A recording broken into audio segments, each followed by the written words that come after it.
Hello, this is Dr. Paul Cottrell, and I'd like to do something unique today. The anniversary for Ted Kennedy's death is coming up on August 25th, and I'm dovetailing it with a video that Glenn Greenwald has done recently about nuclear danger. Okay, and I like doing things that are a little unconventional, for these videos. So let's try this kind of thought that I have here.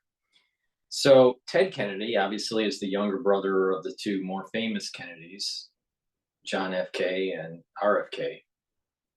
And John F.K. and RFK were the ones that had to truly navigate, and you'll understand why I use the word navigate, through the crisis of the Cuban Missile issue, right? With Cuba and Russia and all this nuclear proliferation. And we were at the edge of the abyss and nuclear annihilation if certain things weren't calmed down. Thankfully, things were calmed down.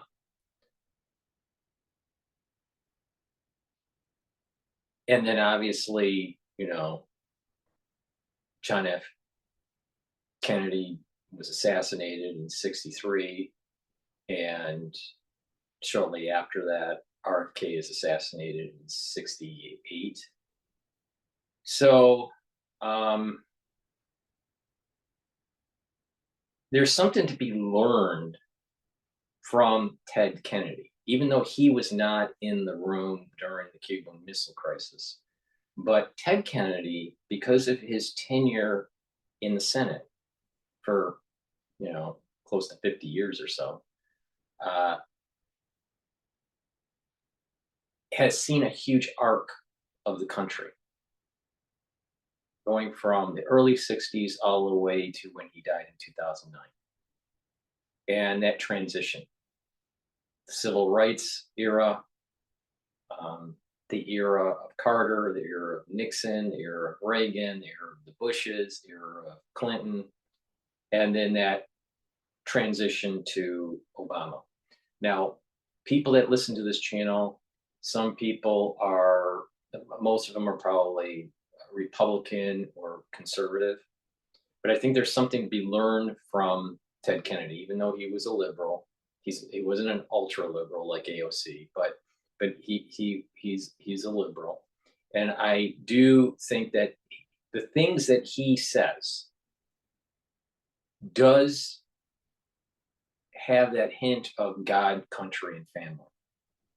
I just recently finished his audiobook. It was the last book that he did. It's called True Compass, and talks about the North Star, and that's your true compass, and navigating through life and all these tumultuous things that have happened to him, that shook him to the core, and a lot of them he caused, right? But throughout his book, it is amazing the life that he lived and the funny things that happened along his 77 years of existence. He died at age 77. He died from brain cancer, and now if he had the same cancer, it might have been more treatable. And he was a supporter for cancer research. He was a supporter for healthcare for all, and he goes back and forth on the things that he could agree with certain presidents and disagree with others, and that was on both sides. That was on the Democratic side and on the Republican presidents. But there was something to be learned from him. Now, I'm an intuitive type person, all right, and I think that the world is unraveling, and there's some bad things that are happening. And I keep on getting the feeling that we have to learn from the past, and I'm not talking ancient, you know, ancient Egypt or or Rome. When I mean the past, like the last,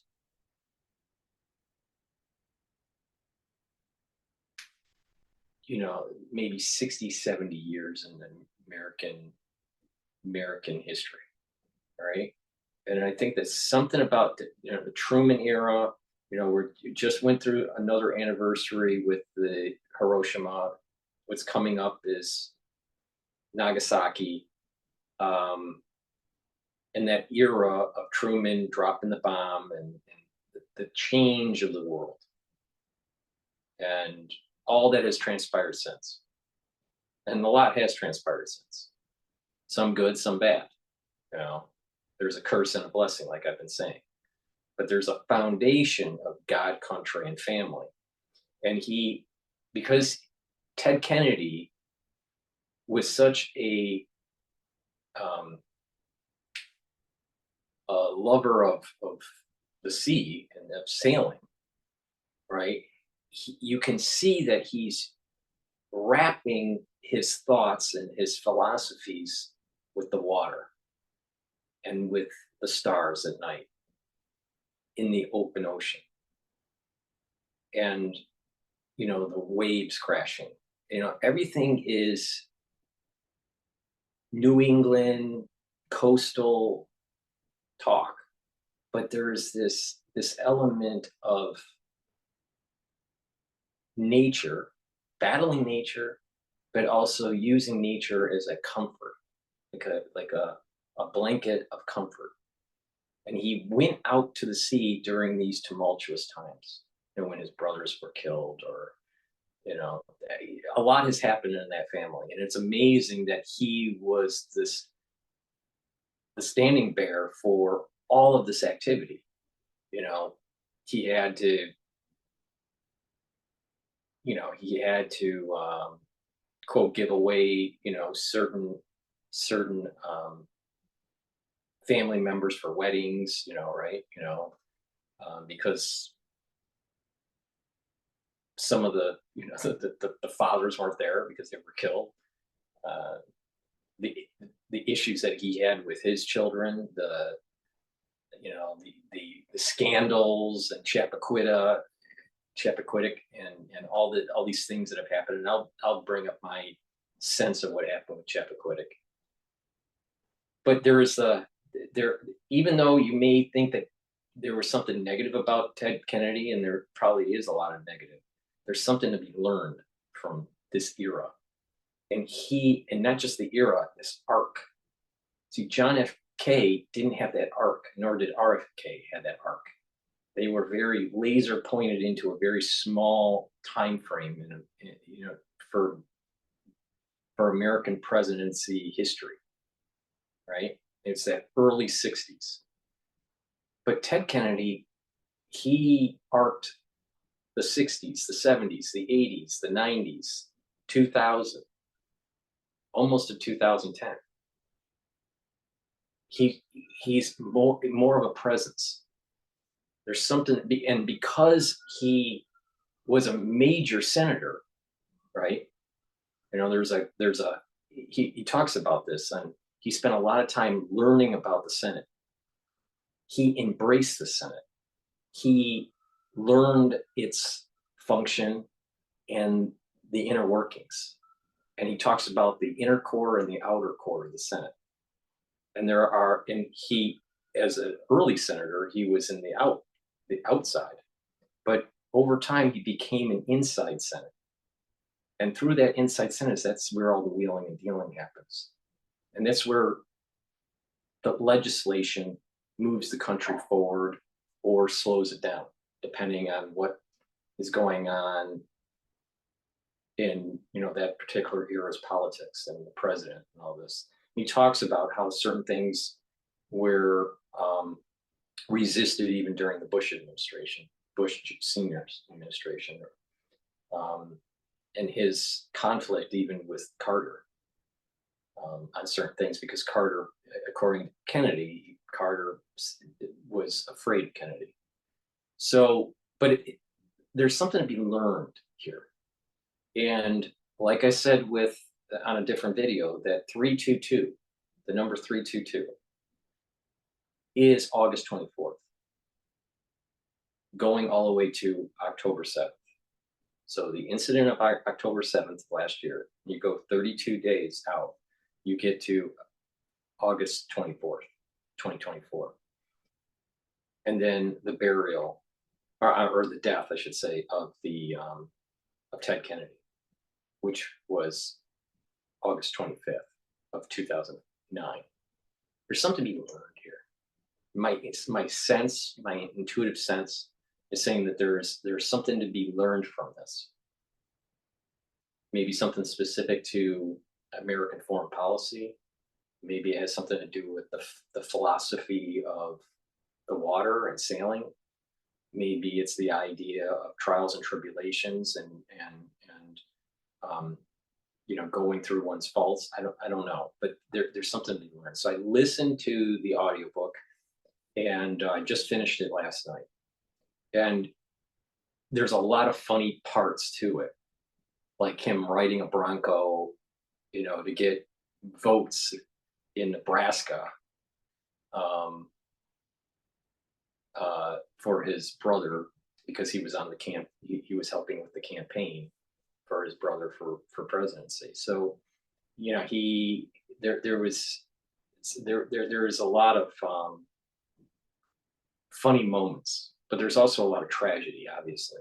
A lot of people know about the curse of the Kennedys and all this. And, is there a curse? Who knows? I mean, John Hogue thinks that there is a curse relative to a rabbi that cursed the father when he was an ambassador to England just before the war. I don't know, but there's something to be learned about God, country, and family service. And I think, but there's also people's failings, people's faults, and learning from them. You see the whole arc of life with Ted Kennedy. You don't see the full arc of life with RFK or JFK. They're more lasered. They're frozen in time. I kind of sense that with my brother who died. He's frozen in time. And there is no older brother. He's a 36-year-old that's frozen in time.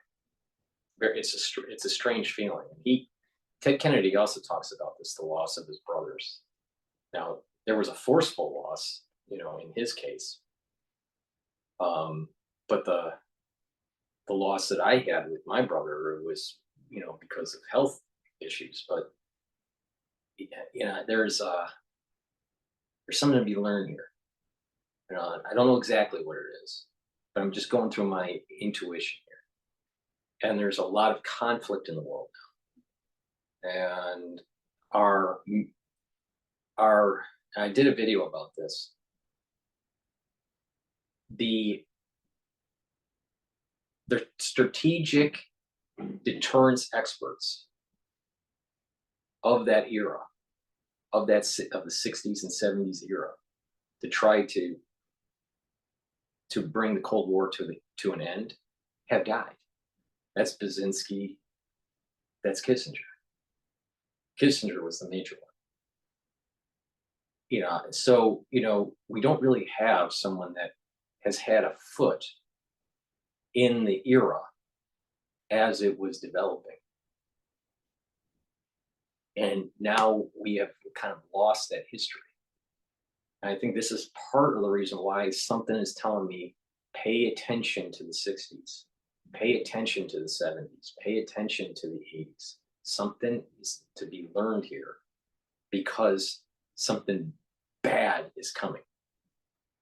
All right, so I've been given some dates to people. The 322 date, which is August 24th of this year, is a worrisome date that I have. Another worrisome date that I'm concerned about is September 24th of this year. I don't know why, I keep on seeing it. September 24th, 2024. It's blue. It's dealing with New York. Looks like it's dealing with the UN, and it's dealing with some sort of major event. Don't know what it means. But, there's something to be learned here, because we have individuals in the society that have forgotten our history. We have leaders leading these different countries, including ours in the United States, that have lost history. They're not as intelligent. I just saw an article just recently. The average intelligence, based on a published paper in 2022, the average intelligence in the United States is 98. 98. I believe Hong Kong was 106 or 109. That is unacceptable. That's below average intelligence by 2 points. Canada is 1 point above the United States at 99. Below average intelligence in the United States. That means that out of the subset of users on X, which aren't just Americans, but a lot of them are Americans, the subset of X users, if you randomly pick them, the average IQ of people on X will be 98, below average intelligence. There is something wrong with our society.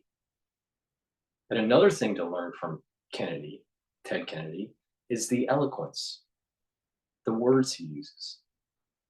And he talks about in his book how, because he was the younger child, and Joseph Kennedy was always traveling around because he was an ambassador and all this, that he could never be in one place for school. So he was constantly moving around, especially in third grade. So those formative years for learning were disrupted, and he didn't do well in school. He did actually poor in school. And then, there were tutors, and then boarding school and private school type stuff that he was put into, and improved. He improved. Then he gets into Harvard. And because he didn't do well early on in high school, and there was a little bit of a behavioral issue there too, that his language skills for a foreign language was subpar in Spanish. And he was a football player. He was concerned about losing his position on the football team because of grades. And he eventually had a friend to take the test, and they got caught, and he was kicked out. He eventually was let back in after serving in the Army. So, and he did 2 years of service. It was supposed to be for 4 years, and he wanted, according to the book, he wanted to go to the Korean War, because this is during the Korean War time. And his brothers decided to convince him not to go into the Korean War, sign up for the Korean War, because of their older brother dying in World War II, and JFK, having the incident with the PT-109. And there was already kind of like the curse is starting, with the family, and they just didn't want to put the stress on the parents. So he was convinced by his older brothers not to go into the Korean War. And then his father, because of his connections, was able to shorten his service in Europe. And he ended up going back to Harvard and then finishing his Harvard degree. And supposedly when he retook Spanish, I think he said he got an A minus. So, but the thing is that there is this self-determination of trying to improve yourself, even with your faults, and changing course, going through a storm, trying to navigate through that storm, and eventually having perseverance to be able to get the conditions set for you to be able to keep on going on your journey. That's a big lesson to be learned. There's a lot. I mean, it's amazing that the life that he lived. There's tragedy, but there's also comedy all wrapped up into it, and it's funny. It's also sad, but it's also funny too at the same time. It's and I didn't know any. I had no idea that this person had this kind of life because the media only focuses on a certain sliver of it. The Chappaquiddick incident, or this family of power and wealth. But there was a lot more to it. You know, he felt alone because there was such a an age difference between his older brothers and him, and then the tragedy with his sisters.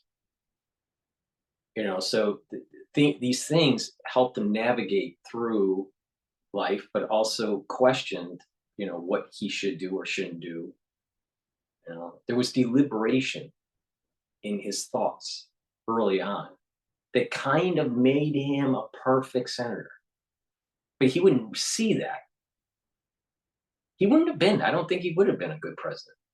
And he didn't make it as president. He ran for president. He didn't make it. He couldn't get enough of a voting base during the primaries. But there is a sense of the deliberation gene turned on when he was younger, and he didn't even realize it was happening. But when you see the full arc of his life, you see it. There's something to be learned about Ted Kennedy and the crisis that we're in this world. Even though I'm against his policies, I'm against liberalism, but there's something to be learned from him. The rhetoric, the oratory, the writings, the thinking. This is something that Americans have lost. And unfortunately, if Americans don't pick up and start going to the foundations, just like Ted Kennedy was talking about, he used different words, but he's meaning the same thing: God, country, and family. If you don't go to those and you don't improve yourself physically and mentally, we're not going to have a prosperous nation. And it is unacceptable for Americans to be below average intelligence. The average American is 98. Why is that?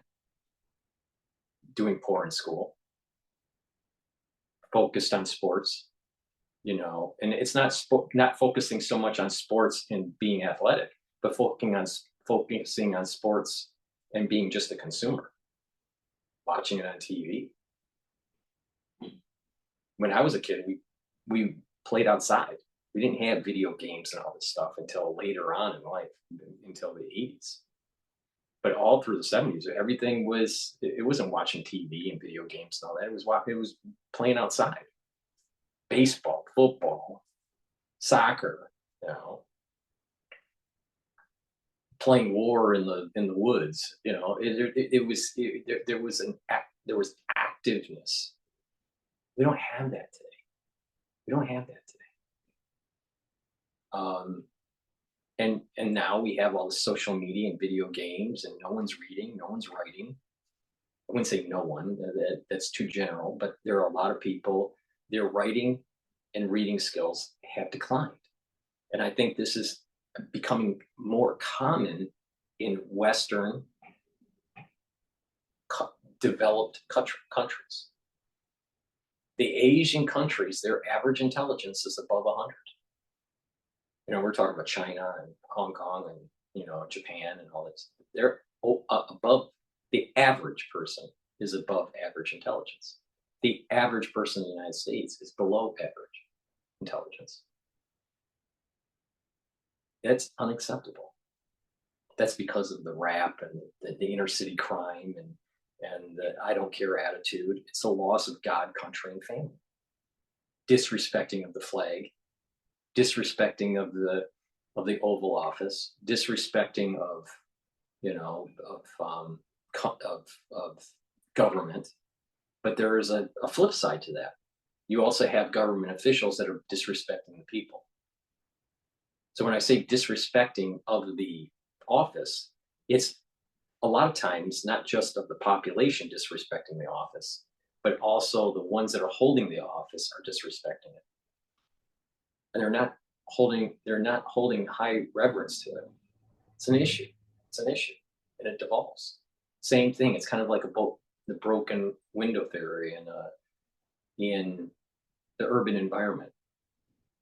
If you have enough broken windows, the crime just starts going up. You stop the broken windows, you fix things up, people take pride of their environment, and crime goes down. If people disrespect office, either the ones that are holding it or the population, then it'll just spiral more out of control.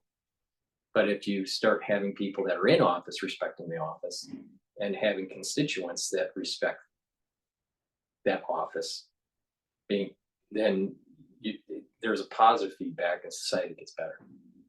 There's something to be learned here. Things are getting out of control. Ted Kennedy also talks about how when he's in the Senate, he didn't need that much staff. But as time went on, the staff started ballooning out. And you needed more and more staff members to help you with writing bills because these bills became larger and larger. So this ballooning out of an administrative state is a problem. But there's something to be learned here. There's something to be learned on how to improve your life, how to go through adversity, but also some of the tumultuous things that are going on geopolitically. Something to be learned here. Intuitively, it's telling me this. So this is part of the reason why it's dovetailing into Glenn Greenwald's video on nuclear disaster, right? Nuclear danger. So what I'm going to do is I'm going to play some videos on Kennedy, and then we're going to go to the video from Glenn Greenwald. But there is this concept of the North Star. And the North Star will lead you home, as he phrases it. You know, metaphysically and literally. You know, so with that said, please go to my store, the-studio-reykjavik.com, and help support my work. You can donate through Stripe, PayPal, or buy me a coffee on the homepage of my website. The link's in the description of this video. You can also be a paid member to my Patreon channel to help support my work. The link is in the description of this video. And please sign up and follow me on my 4 channels on YouTube, Brighteon, Bitchute, and Rumble. Links are in the description of this video. So let's start with Kennedy talking about True Compass, his book.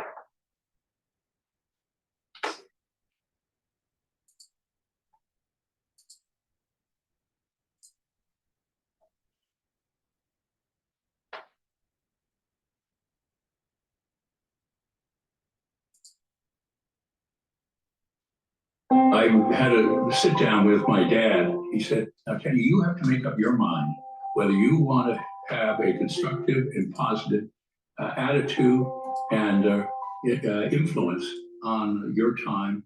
And if you're not interested in a purposeful, useful, constructive life, I just want you to know I have other children that are out there that intend to have a purposeful and constructive life. And so you have to make up your mind about which direction you're going to go. I remember climbing into bed and staring at the ceiling for a good time, but the night hadn't been over when it was very clear to me what kind of life I wanted to lead. There's nothing surer than a North Star. It doesn't vary, it doesn't change. It's constant.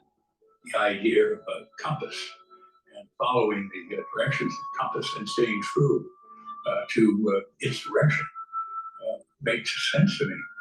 What I've tried to do in the United States Senate is to be true to the things which have been important in my life. My brother Jack arrived in Washington. That was around 1946, and he took me around the House of Representatives, and then he took me over to the Supreme Court. And his final comment as we were walking across the Capitol grounds, he said, "Look, Teddy, you've seen all the buildings that are important to this country. It isn't just the buildings itself; it's what happens inside." And I remember that a bit of advice my whole life, and still pretty good. I think at some time in your life you have to recognize that there's an extraordinary opportunity to put down some thoughts that you have that are relevant to your service in the United States Senate, and that's what I've tried to do. I had the chance during this period of time to see these up close. The Vietnam War, civil rights, certainly health insurance. With regards to the Iraq War, I think that we would have an entirely different world had we been able to stop that conflict. Well, I've never shied away from being called a liberal, but what I had done is stand up for my beliefs. In 1959, my brother Jack thought it was important that we have someone in the Western states. I went to Miles City, Montana. They were going to have a rodeo prior to the time that they were going to have a meeting with all of the delegates. I said, how do I? Once in a while, you can see his hand shaking. This is dealing with the brain tumor that he has. He's being interviewed while he has cancer. Introduced at the rodeo. So they said, Shorty's next, and you're up after Shorty. Just then, boom, out of the gate comes the horse. And right behind him is Shorty. And I look over there, and the Shorty lasts about 8 or 9 seconds, and then boom, off Shorty goes in the air, and then he goes down on the ground there. And then I saw something which was one of the scariest things of my life. This horse did what they call a corkscrew. When the horse stays in one place, it keeps turning and turning and turning. And that is what happened to Shorty. And I looked out there, and Shorty had blood all over him. He was dusting himself off. And he said, now is your time. And so I ride Skyrocket, which I thought was rather ominous name. I lasted 6.5 seconds. Thank goodness I didn't have a horse that corkscrew. And there wasn't a person that didn't give me a standing ovation, and they all got a kick out of it. So did I. One of my favorite stories involved what I call Little Teddy. There's Big Teddy, which that's myself, and then Medium Teddy, and then Little Teddy. Little Teddy, in the very beginning, he didn't get much satisfaction, didn't like sailing. He had to bail out his boat, and he was always in trouble, and he didn't want to continue sailing. But as we took more and more time to go over the technique and the various kind of procedures on the boat, Little Teddy just got better and better and better. The start of August, middle of August, he began to win the races. And at the last race, he won the whole series. And by the end of the summer, he was eager to learn. When they gave the awards, he got the award for the most improved sailor. And that was a great moment. You couldn't even button up his coat because his chest was so filled with pride and achievement on that. And it was a great lesson, whether you were a child or whether you're a grown-up, that longer I live, the fact is, by persevering and sticking at it and working at it, you have a real opportunity to have an impact. Okay, so that was that video. Now what I want to do is play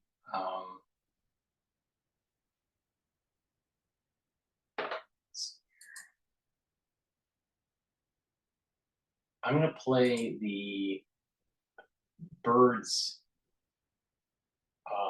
statement on the floor of the Senate. Senator Ted Kennedy rose from the shadows of his famous brothers to become a stalwart in Congress and one of the most recognizable and influential. No, this is just going to be the Associated Press mentioning that he dies. Of his time.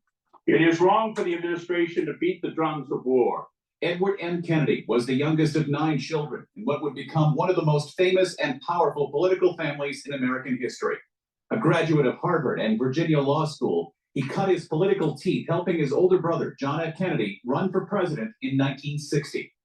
2 years later, at the age of 30, he himself was elected to fill the Senate seat his brother had vacated. With that win, the Kennedy family had risen to the top of American politics, having one brother in the White House, another, Robert, as Attorney General, and Ted as a member of Congress. It's a post he would never leave, getting reelected 8 times. Although more prominent seats on the Senate floor became available, he never abandoned the desk his brother once occupied. Ted Kennedy helped the family carry on after his brother was assassinated in Texas in 1963. He was severely injured himself the next year when a plane he was in crashed, killing 2 other people on board. 4 years after that, his brother Robert was assassinated while running for president. The weight of the family fell solely on him. My brother need not be idealized or enlarged in death beyond what he was in life. Be remembered simply as a good and decent man who saw wrong and tried to right it, saw suffering and tried to heal it, saw war and tried to stop it. Those of us who loved him and who take him to his rest today, pray that what he was to us, what he wished for others, will someday come to pass for all the world. In 1969, Kennedy ran headlong into scandal. He drove his car off a bridge on Chappaquiddick Island in Massachusetts. While he was able to get out, the passenger in his car, Mary Jo Kopechne, died.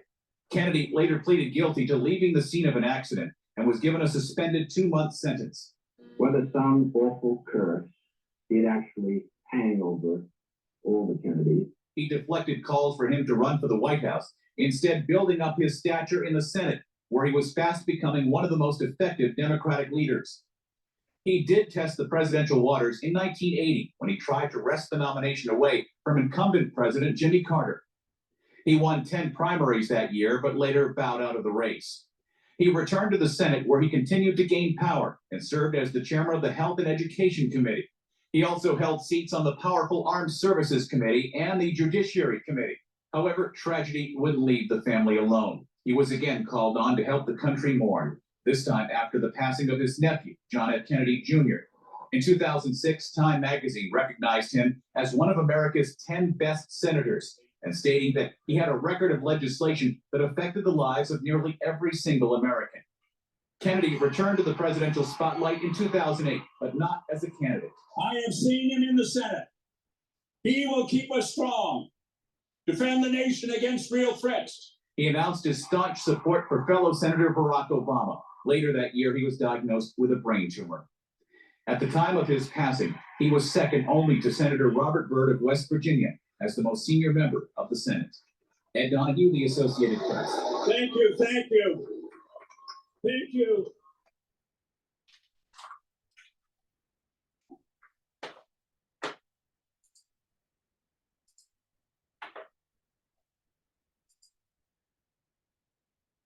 Remembrances today for their father made reference to the sacrifices that are required when you hold public office. And Joe Kennedy, when he spoke last night, made special reference to the sacrifices that those sons made as well. Not only did they have to share their father with the country, with the Senate, with the staff, but with all of their cousins, because he was the father, the patriarch of the family, with so many others. He had so many other responsibilities.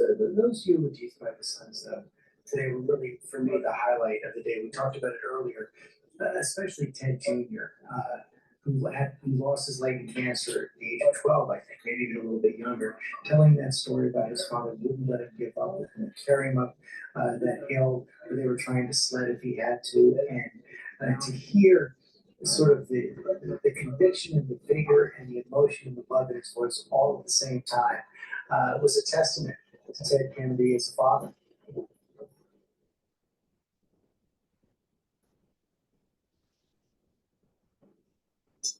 The coffin now being taken to the site for burial.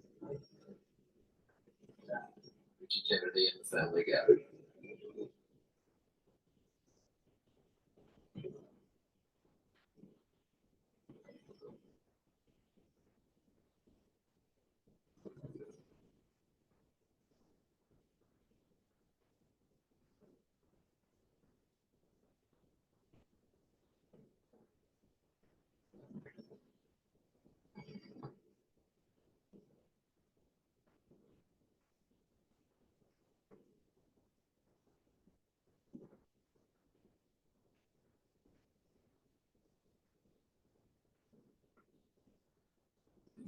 That flag, which has been on the coffin for the last few days, the flag that flew over the Senate the last day that it was in session.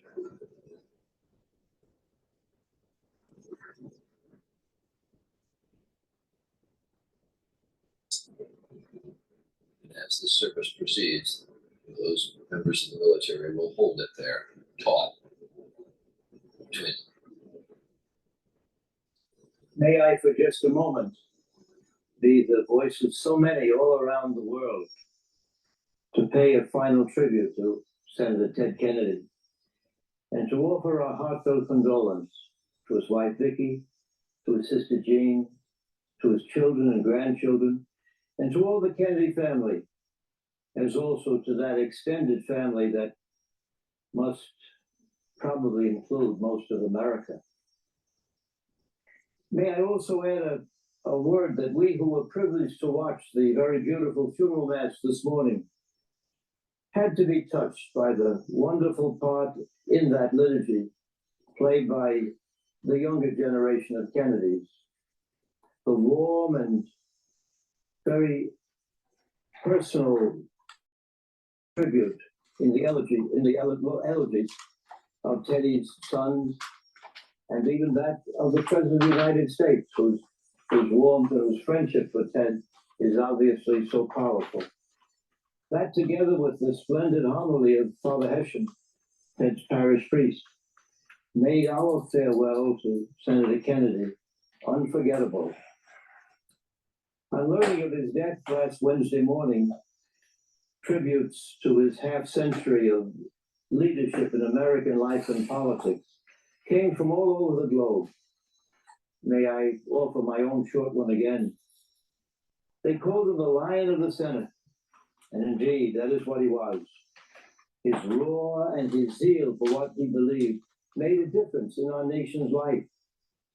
Sometimes, of course, we who were his friends and had great affection for him would get mad at him when he roared at what we believed was the wrong side of an issue. But we always knew and were always touched by his passion for the underdog, for the rights of working people, for better education, for adequate health care for every American. His legacy will surely place him among the dozen or so greats in the history of the Senate of the United States. Shortly before he died, Senator Kennedy wrote a very moving letter to the Holy Father and took advantage of the historic visit to the Vatican of President Obama to ask the president if he would deliver it personally, which Mr. Obama gladly did. A couple of weeks later, the Pope replied with a fatherly message of concern for the senator's illness and a prayer for his progress. When Vicki and I and others began to talk about the organization of this brief service, the happy thought emerged of using part of these two letters to commemorate the faith of Ted Kennedy and the warm and paternal spirit of Pope Benedict XVI. I want to quote from that letter. It begins, "Most Holy Father, I ask President Obama to personally hand-deliver this letter to you. As a man of deep faith himself, he understands how important my Roman Catholic faith is to me, and I am so deeply grateful to him. I hope this letter finds you in good health. I pray that you have all of God's blessings as you lead our church and inspire our world during these challenging times. I am writing with deep humility to ask that you pray for me as my own health declines. I was diagnosed with brain cancer more than a year ago, and although I continue treatment, the disease is taking its toll on me. I'm 77 years old and preparing for the next passage of life.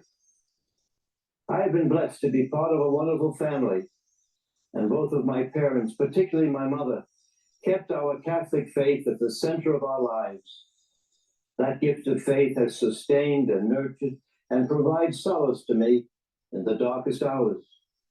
I know that I have been an imperfect human being, but with the help of my faith, I have tried to right my path. I want you to know, Your Holiness, that in my nearly 50 years of elective office, I have done my best to champion the rights of the poor and open doors of economic opportunity.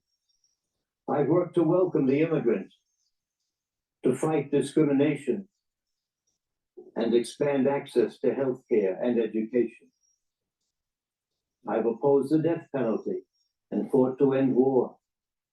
Those are the issues that have motivated me and have been the focus of my work as a United States Senator. I also want you to know that even though I am ill, I am committed to do everything I can to achieve access to health care for everyone in my country. This has been the political cause of my life. I believe in a conscience protection for Catholics in the health field, and I'll continue to advocate for it as my colleagues in the Senate and I work to develop an overall national health policy that guarantees health care for everyone. I've always tried to be a faithful Catholic, Your Holiness, and though I have fallen short through human failings, I've never failed to believe and respect the fundamental teachings of my faith. I continue to pray for God's blessings on you and on our church, and would be most thankful for your prayers for me. 2 weeks later, the reply came back from the Vatican, and in part, it read as follows. The Holy Father has read the letter which you entrusted to President Obama, who kindly presented it to him during their recent meeting. He was saddened to know of your illness and asked me to assure you of his concern and his spiritual closeness. He is particularly grateful for your promise of prayers for him and for the needs of our universal church. His Holiness prays that in the days ahead, you may be sustained in faith and hope, and granted the precious grace of joyful surrender to the will of God, our merciful Father. He invokes upon you the consolation and peace promised by the risen Savior to all who share in his sufferings and trust in his promise of eternal life. Commending you and the members of your family to the loving intervention of the Blessed Virgin Mary, the Holy Father cordially imparts his apostolic blessing as a pledge of wisdom, comfort, and strength in the Lord. That's the end of the quotation. With the prayers of our Holy Father, Pope Benedict, added to our own prayers, we entrust the body of Edward Moore Kennedy, Senator Ted, to his resting place until the Lord calls us forth until the end of time. Amen.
And that is why you don't disrespect the flag. Please go to my store, the-studio-reykjavik.com, and get the structural nanosilver gels and liquids that I offer. For the liquids, the structural nanosilver liquids, I have the structural nanosilver for the 30 ppm, the max 14 for the 14 ppm, and the max 35 for the 35 ppm. You take a teaspoon of this a day, you swish it in your mouth, you gargle with it, you swallow it. That'll neutralize pathogens and help to maintain the mucosal barrier. This way you are boosting up your immune system, you're preventing a pathogen from getting into the epithelial lining. If you're not feeling well, take a tablespoon or 2 a day.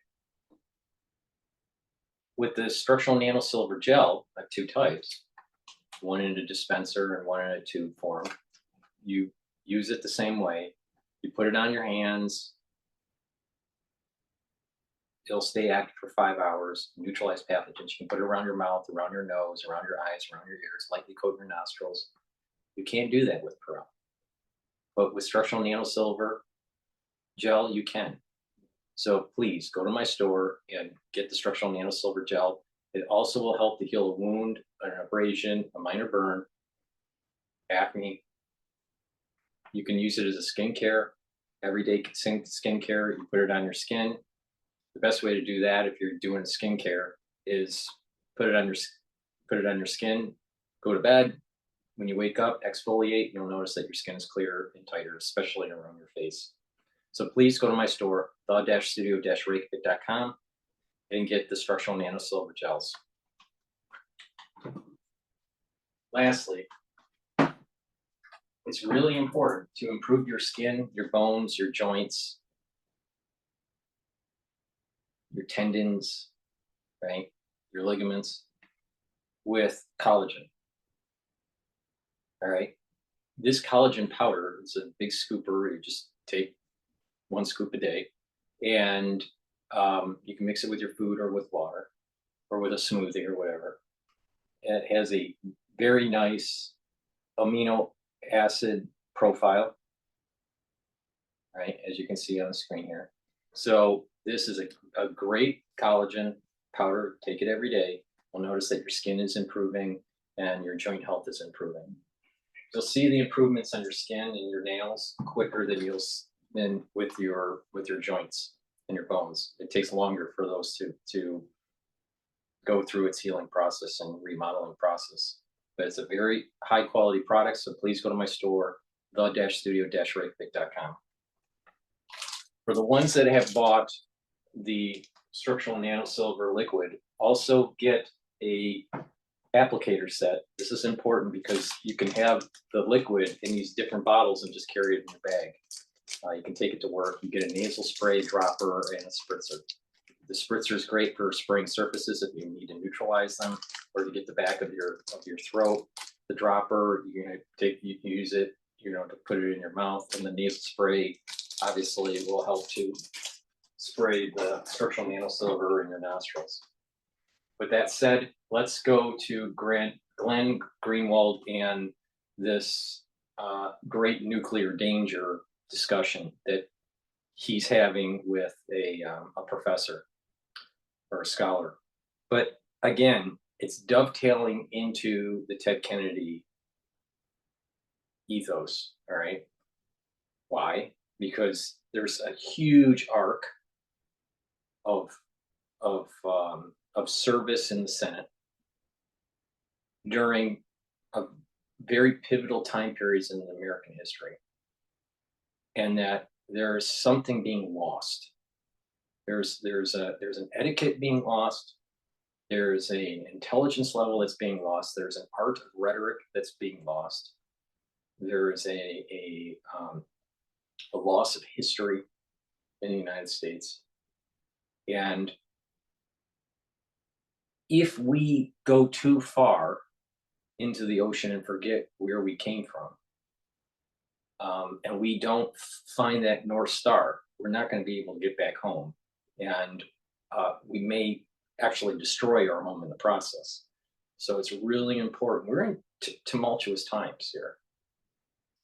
It's not inevitable that it's all going to be Armageddon and scorched earth.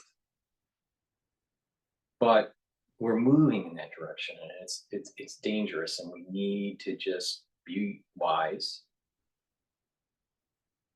We have to be calm and realize that that Americans are failing in many categories, and that if we don't raise the bar in terms of knowledge gain and etiquette and God, country, and family, then we are going to lose.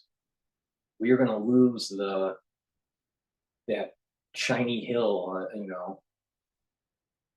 the city on the the shiny, how Reagan say it, the shiny city up on the hill. That's how Reagan phrased it. We'll lose that. Will you lose that blessing? So, pay attention. Social media has destroyed society. It has not helped it. It has destroyed it. There's lots of research that's talking about how intelligence levels are going down because of it. Well, if we have the average intelligence level is going down, our leaders' average intelligence level is going down over time. There's a new generation that's coming in that has been affected by social media. It's just starting into politics. So they're going to lose the history. They're going to lose debate. They're going to lose the concept to sit down and think, ponder. Because really important solutions, really important problems that need really important solutions, it's not a click of a button on a screen. It's not that easy. And there's a lot of people on Twitter and a lot of people on YouTube that think they know it all. They don't. And a lot of them, if you randomly pick, would have lower than average intelligence. Americans need to raise the bar. If someone disagrees with you, if they say something, they disagree, people write comments like retarded comments or evil comments. There's a cognitive dissonance and a groupthink, and that's bringing down the intelligence level. Really, we're moving to the edge of the abyss, and we need to stop the craziness. If we don't, there will be an economy that's destroyed. Security as a nation will be destroyed. Law and order will be destroyed. Opportunity will be destroyed. Was it worth it? No. So heed what I'm saying. Heed the warning. Something bad is coming. It's not inevitable. But if we keep on going in the direction we are, something bad's really going to happen. And then once that does happen, you've lost everything.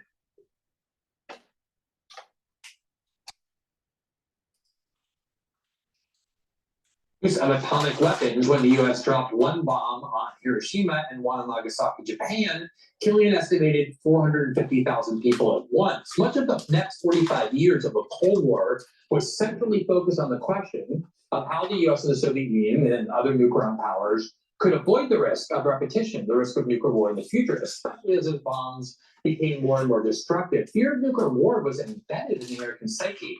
Children learned how to hide in bomb shelters in their school, and news was often dominated by discussion of nuclear war dogma and nuclear war agreements.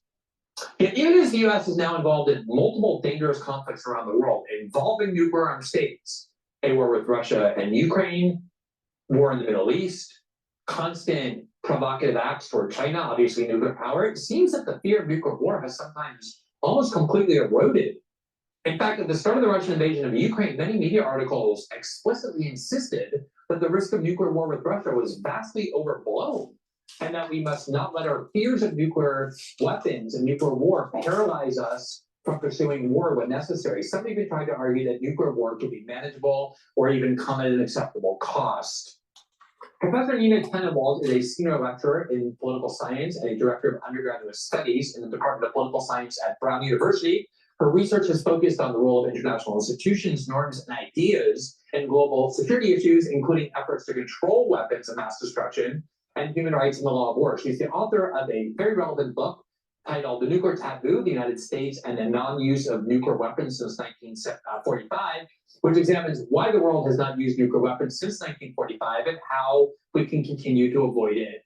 Again, Professor Tenenwald, thank you so much for joining us tonight. I'm really excited to speak with you. Thank you for having me. Yeah, absolutely. So here we are on the 70th anniversary of the first and only use of nuclear weapons when the United States dropped 2 atomic bombs on Japan. And one of the primary topics that you try to assess in your book is why it is that the world has not used nuclear weapons since then, even though there are now more nuclear powers. And even though, as you say, sometimes it might even have been rational or strategically in the interest of a country to have used nuclear weapons, none of them have. Can you touch upon some of the reasons why you think nobody has? Yes, so this is a really interesting puzzle in the history of international relations, because typically when a new weapon is invented, it spreads around and then everybody uses it. And in this case, the US used atomic bombs on Hiroshima and Nagasaki. And as you noted in your opening comments, people, military and political leaders after the end of World War II and much of the public fully expected that these weapons would be used again. And they haven't been.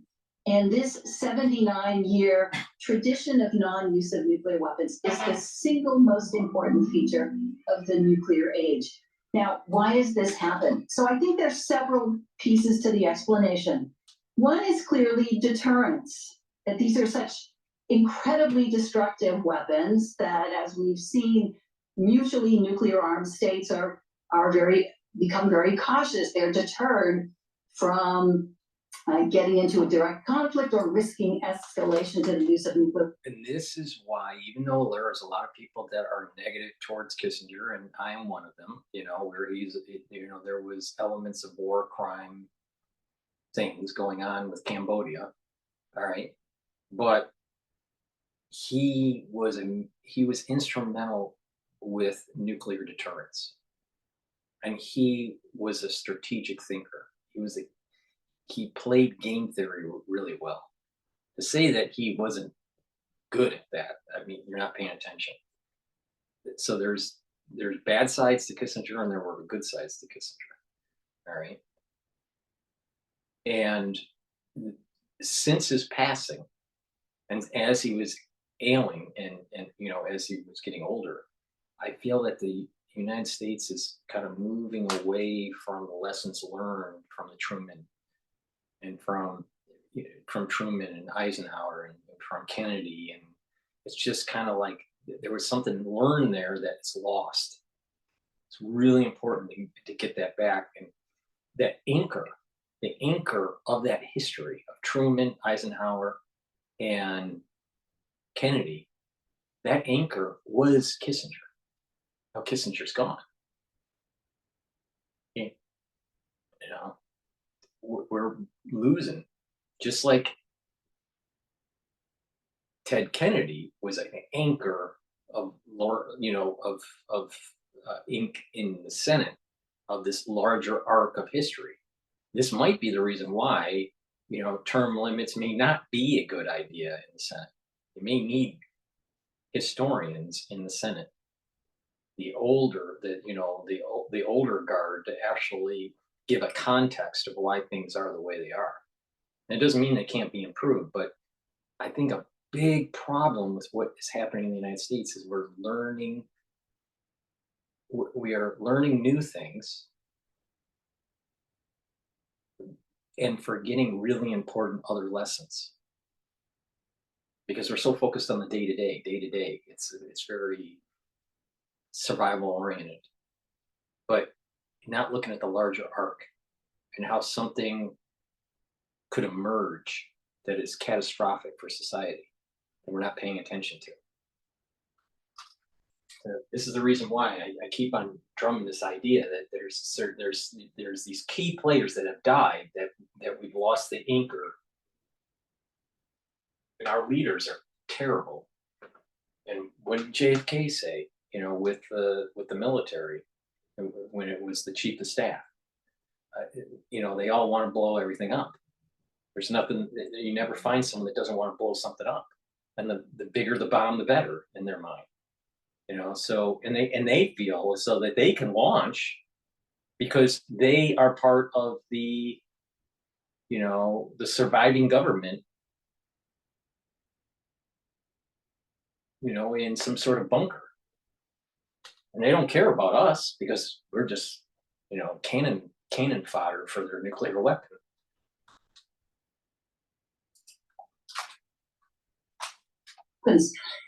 But that's not all of the explanations, because of course nuclear weapons have not been used against non-nuclear states. And so, you know, I began to look into this puzzle because it seemed to me that there was a disconnect between kind of academic theories of deterrence, which are kind of cool, calculating, and rational, and what you see in the historic record from the Cold War, which is leaders, and I looked especially at US leaders, how they thought about using nuclear weapons in a crisis. And a lot of them raised normative and moral concerns and like wondered how many people will be killed if we use nuclear weapons. And so there was this disconnect. And so I began to really research this. And my argument is that, you know, in addition to deterrence, I would argue that what I call a nuclear taboo, a kind of normative inhibition, a norm of non-use has arisen, and it has helped to reinforce the practice of non-use. And this nuclear taboo is arises from the widespread revulsion people feel when, you know, at the prospect of the kind of destruction that nuclear weapons would bring. So it's sort of a normative opprobrium. And so this taboo is kind of developed during the Cold War and after, and now we have this, you know, 79-year tradition of non-use. So, you know, where did this come from? It's partly there was partly due to public opinion and a global grassroots anti-nuclear movement that emerged in the 1950s over the prospect. I think the professor is missing a big point here. In modern day vernacular, even on the Senate floor, all right, what do?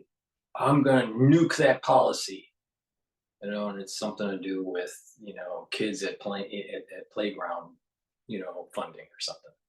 You know, the use of nuke, or, you know, nuking your opponent, or the battleground states, you know, during an election year. We're using words that are inflammatory, that create division. It's divisive or divisive. And there's this, you know, this overuse of nuke, you know, and it's just, and unfortunately, it's not just, you know, today. I mean, it happened 20 years ago. They were saying this kind of stuff. They were saying this in the 90s. They were even saying in the 80s and in the 70s. So, you know, the thing is that there is this almost laissez-faire attitude towards the word nuke. It's kind of like, you know, cavalier, you know, aspect to it. Oh, you know, you don't like someone, I'm going to nuke you. Now, of course, they don't have a nuke, and, you know, they can't nuke them literally, but it's just the use of the word. So when you you know, she's talking about a normative analysis. There's a normalization of the word. There's a normalization of total destruction. That with a population that forgets the lessons learned from the 50s, the 60s, what will happen is that a mistake, a miscalculation will lead to mass destruction. So, even during Truman's time and Eisenhower and Kennedy mentioned this on his tapes. The generals seem to knee-jerk towards nuclear war. They have a bias towards nuclear war because of first strike response, right? Strategy.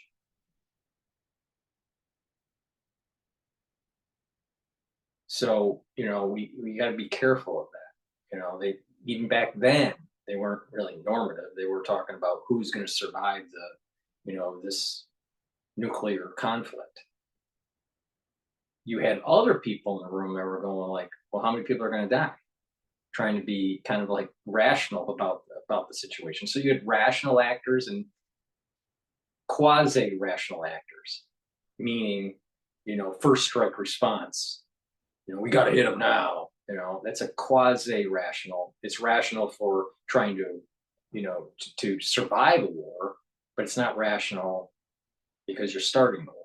So, you had two different types of players that were going on back in the 50s and the 60s.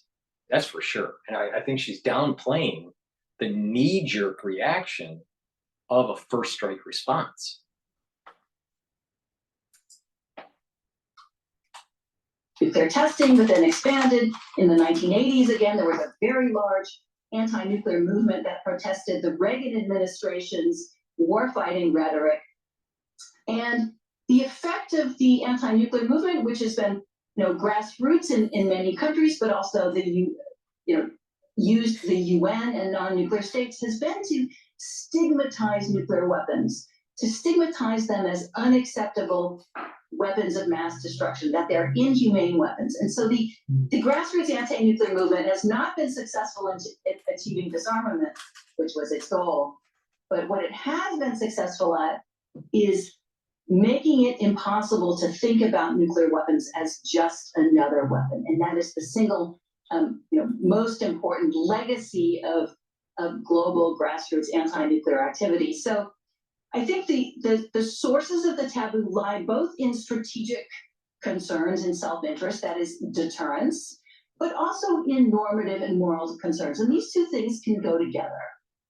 So, like most Americans, I was steeped with the indoctrination when I was, a student, that the American use of nuclear weapons was not only strategically justified, but extremely moral as well.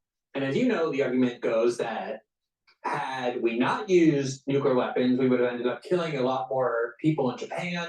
A lot more Americans would have died. Just on total, there would have been a much bigger loss of life as a result of the non-use of nuclear weapons than there was the use of nuclear weapons. Now, since then, I've understood that there's a much more nuanced debate about that topic in the United States and around the world. But I guess my question to you is, if that is true, if, like, let's say a country is certain that it can use nuclear weapons and kill fewer people than a vast war would end up killing without nuclear weapons, what is the moral or ethical consideration that you're alluding to that would deter somebody from using them anyway? So first, it's a great question. First, on the debate over Hiroshima and Nagasaki. I think that is a debate among historians about how much difference nuclear weapons, the use of atomic weapons by the United States, contributed to Japan's decision to surrender. So some argue yes, some argue no, that wasn't the key factor in the Japanese decision to surrender. But in any case, and then there's debates over how many American lives were saved by the US use of atomic weapons. in any case, what's important is what U.S. leaders believed at the time. So, for example, what President Truman believed at the time. And at the time, they did believe that the use of atomic weapons would save a lot of American lives. Today, it's the risk of nuclear weapons is that they are not just conventional weapons, and there's a risk of escalation and a nuclear exchange that would lead to much, much more destruction than even a war with conventional weapons. And so, right, there's this kind of Pandora's box, this kind of a red line. Once you open that box or you cross that red line to a use of nuclear weapons, you don't know where it will end. So could Russia use a tactical nuclear weapon in the war in Ukraine and it wouldn't escalate to a much larger war? It's possible, but nobody knows the answer to that. And so once you cross that red line, then all bets are off. And you're potentially looking at a war that could have end life on the planet as we know it. So that's the nuclear weapons are qualitatively different kinds of weapons than conventional weapons, right? And they have, much different kinds of effects, radiation and long-term radioactivity and blast effects and firewall effects and so on. And so potentially if you even engage in what you think is going to be a small nuclear war, you have no ability to control that fundamentally. You have no ability to know for sure that it won't escalate to something very, very large. So you want? Okay, sorry about that. I do want to focus on sort of where we are now with how nuclear weapons are perceived and the risk of nuclear war. But I just want to ask one last question about the decision by President Truman in the United States to use nuclear weapons to end the war. It seems like there have been documents that emerge that they were actually having those moral and ethical debates, not just the strategic debates inside the government. I think there's evidence that President Truman himself and a lot of his top aides were very concerned about, I guess you could sort of say, the legacy effect of being the first ever leaders to use a bomb of this kind. They were insistent on getting real estimates about how many people it would kill. Do you think that those kind of ethical and moral considerations played a significant role in Truman's decision or the United States government's decision to use nuclear weapons 79 years ago? So no and yes. No, in the sense that there was a lot of momentum toward using the bomb. So the bomb was developed to use on Germany. And when Germany, the war against Germany ended in April, there was this, in April 1945, then there was this kind of just sort of automatic switch to the possibility of using it on Japan. Truman had just come into office. He was a very inexperienced president. The Manhattan Project already had this momentum that he really didn't control. And so there was this kind of automaticity to it. There had been a set of internal debates about what the target should be in Japan, and the Secretary of State at the time raised concerns about dropping a bomb on Kyoto because he'd been there and had a lot of cultural sites, and so he wanted to preserve it. But Truman got kind of caught up in this momentum of the Manhattan Project that was already underway.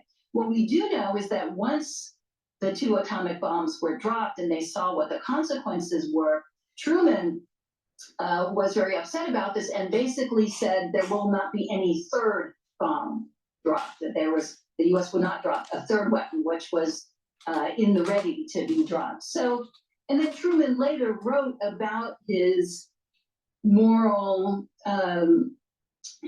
concerns about this and his kind of agonies and over, how many people might have been killed. And it's not clear he fully understood, some of the targets people were talking about, but it's clear that he was concerned about how many people were killed by this in Japan and then did not want a third bomb dropped. So, but on balance, I would say the use of atomic weapons on Hiroshima and Nagasaki basically was the continuation of immense destruction of civilians caused by conventional weapons and the fire bombings of Tokyo, for example, and Germany. So it sort of continued the level of a kind of destruction that was already well underway by the time we got to August 1945. I want to look at this issue that you mentioned about deterrence because it's obviously central to nuclear dogma and doctrine. It's clearly been a major reason, as you said, why there hasn't been a further war, namely the United States and then the Soviet Union. Now Russia can easily destroy one another and would do so the minute nuclear weapons were in the air. But there's also this other aspect of this deterrence idea, which namely that countries see that if you have nuclear weapons, it serves as a deterrent against countries attacking you. And if you don't have nuclear weapons, it makes you far more likely to be attacked. We've seen that over and over. I mean, the United States could have attacked Pakistan after 9/11, which I think clearly had more of a relationship to 9/11 than Iraq did, but Pakistan has nuclear weapons and Iraq doesn't, and it was much more easier to invade Iraq. We see the same thing with Russia and Ukraine. Ukraine has no nuclear weapons. If they had nuclear weapons, it would likely change that calculus significantly. Nobody messes with North Korea because they have a stockpile of nuclear weapons that people genuinely fear. So do you think that this deterrence, while on the one hand kind of keeping the peace, is on the other incentivizing every rational country because they're thinking, well, you don't have nuclear weapons. We're the countries that get attacked. You see that now with Israel and Iran. Now, Iran clearly feels obligated to attack back, but they're petrified that they don't have nuclear weapons and Israel does. And I think the calculus would be much different if Iran did on both sides. So how do you see that kind of work motivation that nuclear weapons are creating? Mm-hmm. Sure. Well, that's the whole idea of nuclear proliferation. I think that some countries look at Ukraine's situation and say, well, if Ukraine had nuclear weapons, it wouldn't be in the position that it's in. For a bunch of reasons, which I won't go into, it would have been impossible for Ukraine to keep its nuclear weapons. But I think the larger issue here is, what are the advantages and disadvantages or the risks and costs of deterrence? So deterrence does work, right? At some level, deterrence does work, and it probably where it works best is preventing an attack on your homeland if you have nuclear weapons. But it's like it won't always work, and the risks and costs of deterrence are very high. And again, we just have to look at the Ukraine war, where deterrence does seem to be working on both sides. So, the West and the US have deterred from more aggressive support of Ukraine, and Russia so far is deterred from expanding the war to other NATO countries, say Poland and Romania. But what happens if Russia decides to kind of take a little nip into Poland, the little nickel and dime kind of actions? How do you respond to that? And as these kinds of little nickel and dime aggressions ratchet up, at what point do you risk getting into nuclear war through miscalculation or misperception, which is probably the most likely way we would get into nuclear war. So, I do think deterrence works at a minimal level, but I think the costs and risks of it are extremely high, and it's unlikely to work forever. There's going to be a moment when it doesn't work, and then what happens? And that's why I think we need to be moving over time to reducing the role of nuclear weapons and moving toward a world of many fewer nuclear weapons. Ultimately, perhaps some disarmed world or something close to that. But even with nuclear deterrence, especially at the beginning of the Ukraine war, I mean, people were not sleeping well at night, even under the nuclear umbrella, because it doesn't guarantee that Russia won't attack another NATO country in some way. And I think it's the costs, right? Nuclear deterrence is useful for a very small number of things with very significant risks and costs. I want to ask you, I will say proudly that I'm not old enough to have lived through the kind of peak of the Cold War where fears of nuclear war were at their peak, but I've certainly read about those times. My parents often talked about them. I mean, there really was. It was like front and center. The risk, the fear of nuclear war was dominant in the culture. It was dominant in the politics. As I alluded to, children lived in, would practice in bomb shelters. And obviously that generation remembers the use of nuclear weapons. They lived through the bombing of Nagasaki and Hiroshima. Obviously, since we're at the 70th anniversary, most Americans now have not. And at the same time, it's not that we don't really talk about nuclear war much anymore, but as I alluded to, at the beginning of the war in Ukraine, there were articles in journals like The Atlantic and other sort of Brookings Institution, articles explicitly talking about whether fears of nuclear war are overblown, whether they're, that kind of thing seems like unimaginable to me. That would have been talked about openly in the 50s and 60s. Like, who cares? Like, we can manage a nuclear war, or we're being too concerned about it. Do you think there has been this kind of erosion, unhealthy erosion of fear of nuclear weapons in a dangerous way? Absolutely. I think there's a kind of what I would call a nuclear forgetting, that we have a kind of collective amnesia about the consequences and risks of nuclear war. So the fall of September 2022, so after the Ukraine war had begun and Russia was making a lot of nuclear threats like every other day, that was the first moment in my entire professional career of thinking and writing about nuclear weapons that I actually thought a nuclear weapon might get used. And I've never felt that before. That immediate that sense of immediate risk, like we're not, we're 1 or 2 or 3 decisions away from a use of nuclear weapons, that subsided somewhat.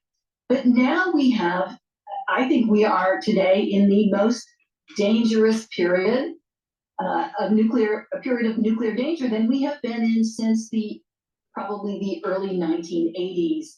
So we have the Russia-Ukraine conflict and all the nuclear threats that Russia has been making, and we have the complete dismantlement of the arms control framework, the U.S.-Russia arms control framework, which has helped to stabilize the nuclear relationship, provide channels of communication, and establish shared understanding. So what we have left is, in 2018, Trump pulled out of the Iran nuclear deal. In 2019, the U.S. pulled out of the Intermediate Range Nuclear Forces Treaty, which prohibited the kind of medium range missiles in Europe because they have such a short flight time, so they're very destabilizing. And then in 2020, the U.S. and Russia pulled out of what's called the Open Skies Treaty, which was a surveillance treaty.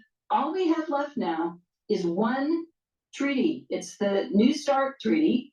And when it expires in 2026, I doubt there will be a replacement negotiated. And which means that for the first time since 1972, there will be. This is the reason why, this is what I've been saying. And this part of the video I haven't seen, so you're just getting off the cuff response from me. This is why I keep on saying we need to learn from the Truman, the Eisenhower, and the Kennedy years about how this is evolving, all right? And we're kind of forgetting, and there's a larger administrative state that's pushing the strings here. But there's also a tendency in the media and even in academia to kind of, and she hasn't said it yet, maybe she won't, but it was just over the bow, right? A Trump administration is causing this. This has been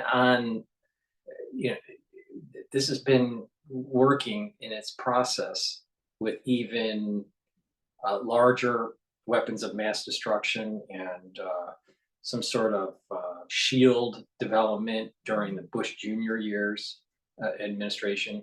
So, the 43rd president of the United States. It's miscalculation with 41. The president, that's Bush Sr., with invading Iraq and not really paying attention to Russia and just letting the NATO to expand. but I am concerned on how academia and liberal media has a tendency to spin these things that it's Trump's fault. You know, during the early days of Trump's administration, and even during the first election cycle for the general election in 2016, you had professors that were psychologists that were saying, well, Trump's just a psychopath and he's going to launch a nuclear weapon and all this stuff. They're crickets about the mental incapacity of Biden and his administration being inept. And the worry is more under Biden than under Trump. Now, that worry in Biden's administration may carry into a new Trump administration. Who knows? You know, there may be some momentum with this, and it leads to nuclear war. But we got to be careful on trying to demonize Republicans or Democrats, and we have to be, you know. But there's a tendency in the modern media, you know, the last 6 years or so, to demonize Trump, and he's a nuclear. You know, they did the same thing with Reagan. You know, he's a warmonger, and there's going to be a nuclear war. So the Democrats were demonizing Reagan during the 80s, and now the Democrats are demonizing Trump. Yeah, so you know, we got to be careful with this, all right? It's just kind of slightly shot over the bow. You know, she's not as, I've seen worse, but I want to rewind because this is an important point that she's making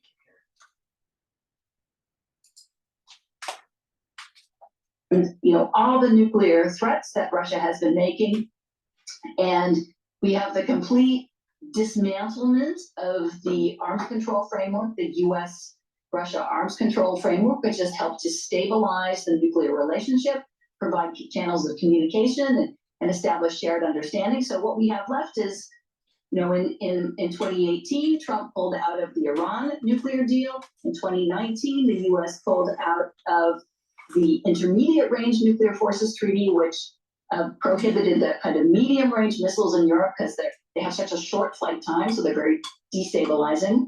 And then in 2020, the US and Russia both pulled out of what's called the Open Skies Treaty, which was a surveillance treaty. All we have left now is one treaty. It's the New START Treaty. And when it expires in 2026, I doubt there will be a replacement negotiated. And which means that for the first time since 1972, there will be no restrictions on the US and Russian nuclear arsenals. That is an unbelievable situation. And now to add to that, we now have, you know, Russia running war games using non-strategic or what are called tactical nuclear weapons for the first time. These are this small. This is the reason why they need to convince the American public that they need more nuclear power plants.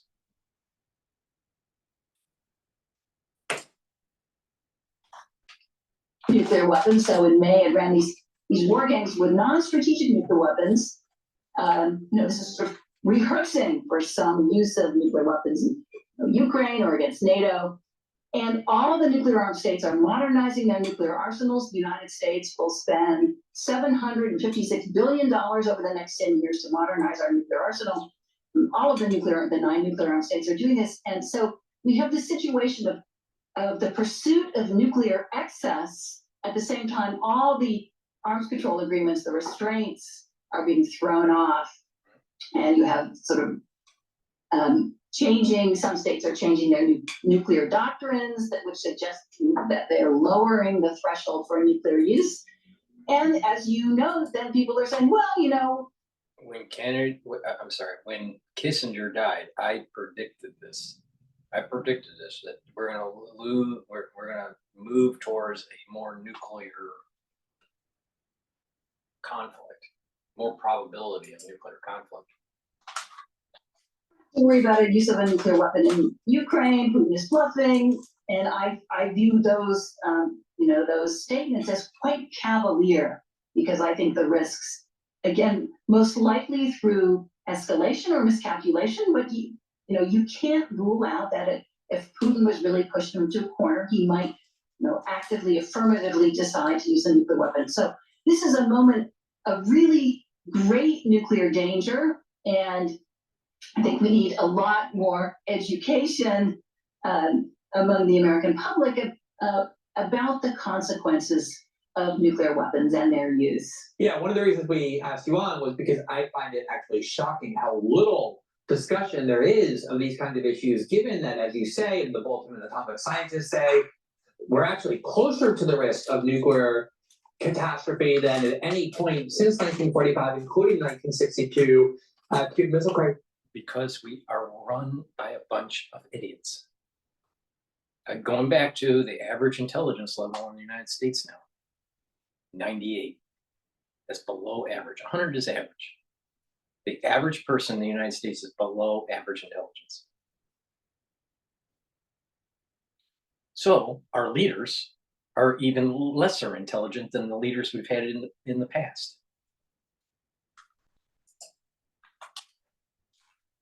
I have a couple other questions for you. I don't want to delve into like the politics of Russiagate or the validity of it or whatever, but one of the things that I was concerned about with the emergence of Russiagate and the kind of narrative that Russia interfered in our 2016 election and kind of meddled in our democracy and the like, and especially this idea that kind of any contacts between the US and the Russians, or American officials and Russian officials, were inherently suspicious in some way, that it kind of contaminated the ability of the United States and Russia to do what they've always done, which is maintain an open line of communication in order to prevent the kind of miscommunication, misperception that might inadvertently trigger a nuclear war, as happened in 1962. Does that concern you? Do you agree that like one of the outcomes of Russiagate, again, regardless of political validity or journalistic validity of it, was that it kind of poisoned relations between the two countries to the point where there's not nearly enough communication between the two? Yeah, I think it's bigger than Russiagate, though. I mean, relations between the US and Russia took a dive in 2014 when Russia invaded Crimea. And Putin and Obama really disliked each other. And so I would date that, as the starting point of the real decline in US-Russia relations. I mean, Putin is really difficult to deal with. I mean, this is not just a US problem, but Putin is unbelievably difficult to deal with right now. And the Ukraine war has really, basically put an end to US-Russia arms control discussions. I mean, those are just not happening. And, in 2023, Russia essentially pulled out of the kind of communications channels of the New START treaty. And I mean, Russia says it's still adhering to the limits on warheads, but it is not going to engage in the communications channels, which are regular meetings where the two sides got together and talked about their arsenals and their deployments and their tests and so on. So these communications channels are incredibly important. And so Russia, after the Ukraine war, Russia shut that down. And the US and Russia have not held any strategic stability dialogues. So it's not just Russiagate. It's really a broader deterioration of what used to be a cooperative relationship in the nuclear area. Remember, after the end of the Cold War, the Pentagon provided a lot of funding to employ Russian scientists and to help Russia deal with the problem of loose nukes. So there was a lot of collaboration there. That has, of course, all come to an end. And now we have really very few contacts, very little discussion. I think as long as Putin is in office, this is going to be very, very difficult. So it's usually one of the focal points of your work and your scholarship is this idea that we need to be a lot more steeped in the history of what happened with nuclear weapons and kind of focus a lot more on the danger.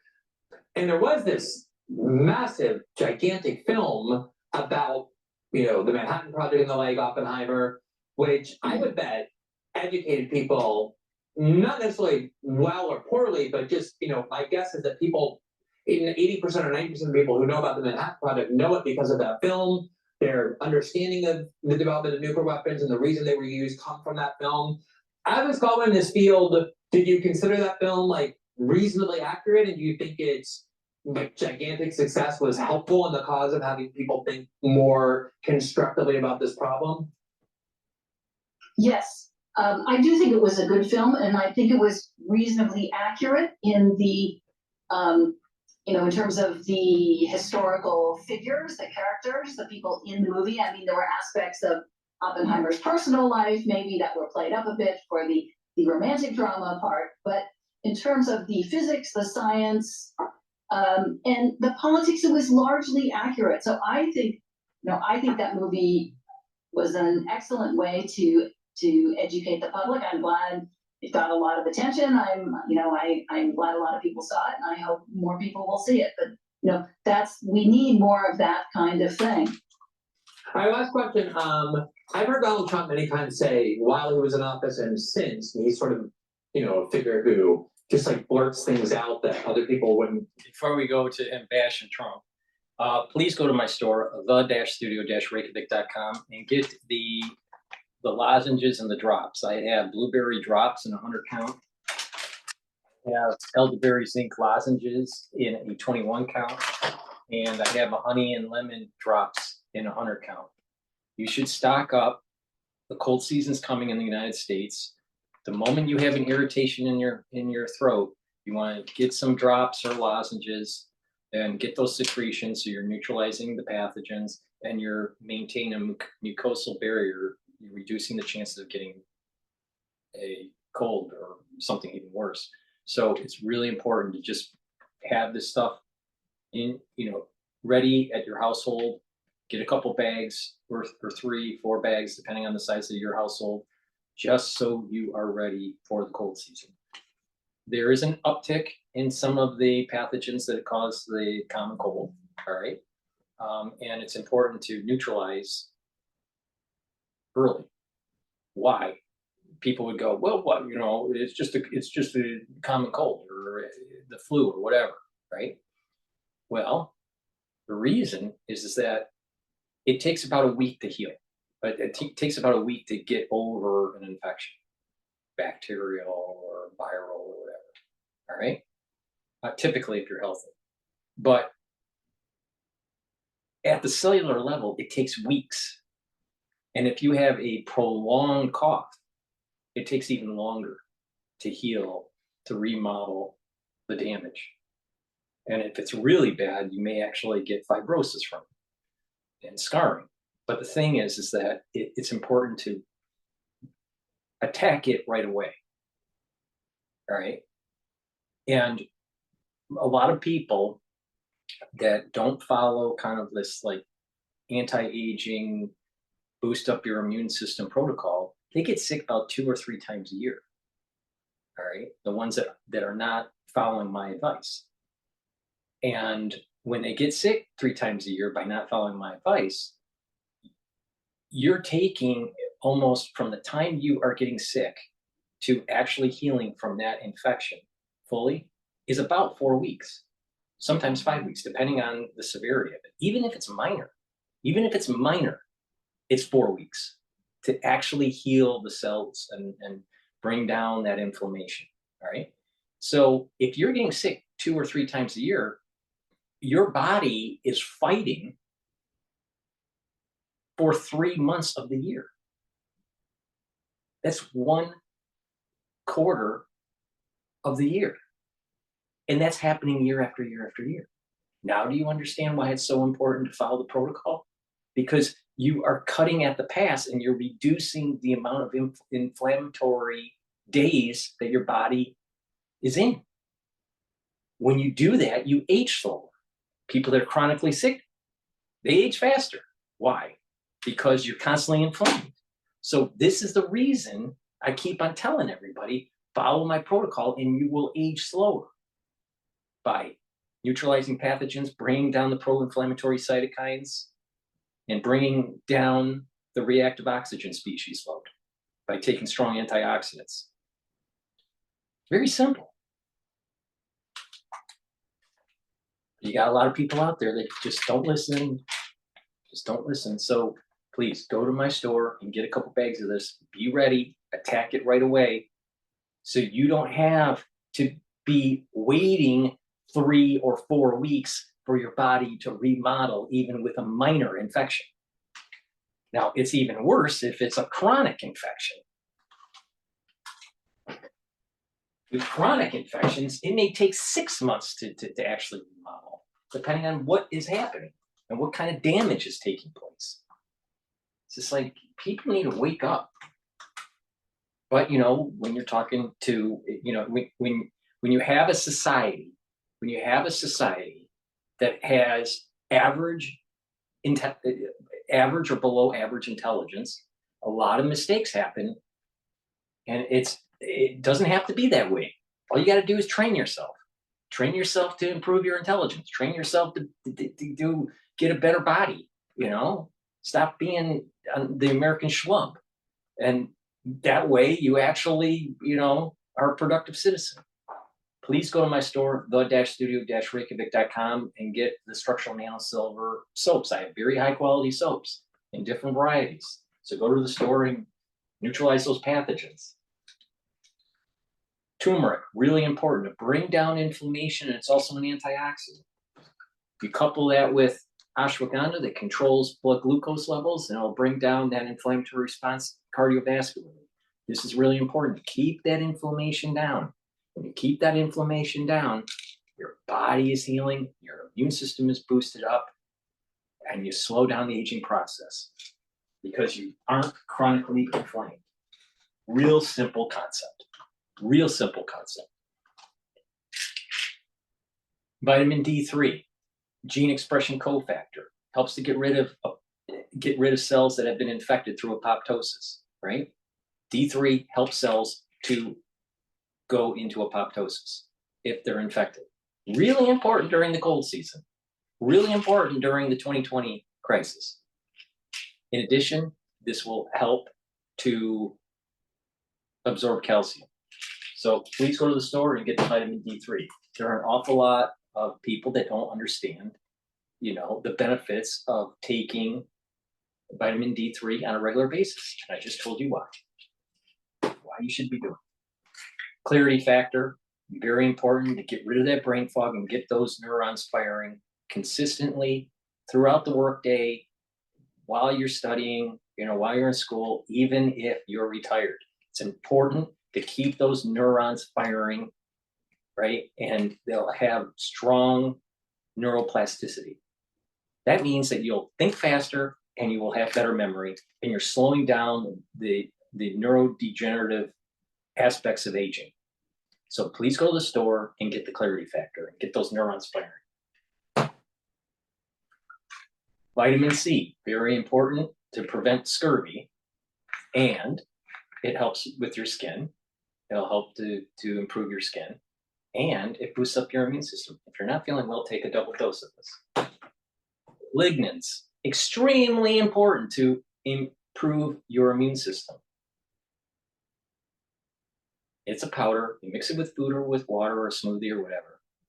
Take it every day, and it'll also help with your hormonal health. This is for males and females. A lot of people don't understand, and I need to do a video on this, but the endocrine system is disrupted because of our lifestyles. The food we eat, the processed foods that are out there, the air we breathe and the water we drink have problems, and it affects our endocrine system, and you need to stop it. So you have to filter your water. You have to stop eating processed food. Stop eating, you know, fast food. Stop. Most restaurants suck. Most restaurants don't even know how to cook. So, you know, and start eating better. When you do that, you're going to improve your immune system. You're going to reduce the number of microplastics that are going in your body. You're going to reduce the number of PFAS chemicals that are going into your body, and you're going to get healthier. Then you take supplementation like this, and it's going to improve your endocrine system and boost up your immune system. You don't follow what I'm saying, and you're going to grow. You're going to get older faster, and you're going to have ailments. Resveratrol It's an antioxidant, but it also helps to get rid of senescent cells. Really important, and it works well coupling it with other antioxidants like C60 because it helps to boost up the immune system.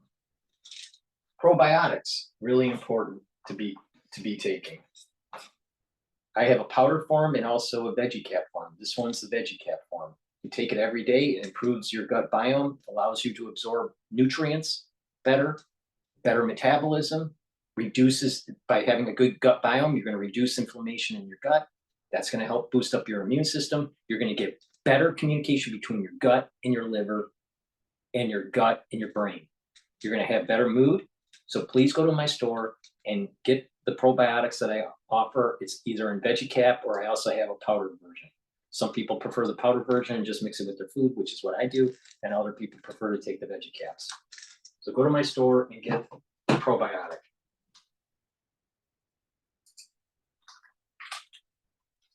Pour it out, and sometimes it misleads people, and other times it kind of inadvertently enlightens. And he talks a lot about classified briefings he's had about the development and evolution of nuclear weapons and how they're in like kind of a different universe of destruction than even Nagasaki and Hiroshima, which I guess stands to reason that over 75 years the science would get better, the weapons would get more destructive.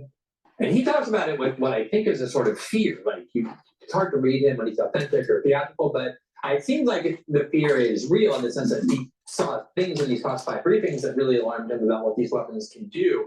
What is your understanding of how different the weapons are that we have now in our stockpile that China has, that the Russians have, as compared to the ones that were unleashed 79 years ago?